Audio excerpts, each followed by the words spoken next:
Tute bianche, mascherine di protezione, getti igienizzanti con un prodotto altamente specifico, un liquido a base di sali quaternari d'ammonio, oli essenziali, detergenti. Scatta alle 7 di mattina la sanificazione di piazze, marciapiedi e strade a Padova, nel primo giorno di chiusura generalizzata delle attività per il coronavirus.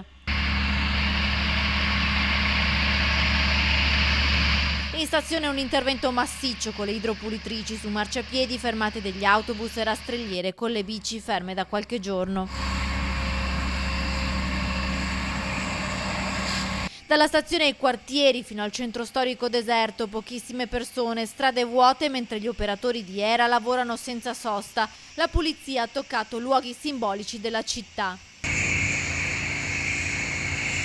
Sotto il getto di disinfettante finiscono anche i leoni dello storico Caffè Pedrocchi, tanto amati dai bambini padovani che adorano salirci sopra e farsi scattare le foto. Un rito giornaliero che ormai non si vede più da settimane qui in città, una città che ha risposto all'invito rivolto dal sindaco di rimanere a casa.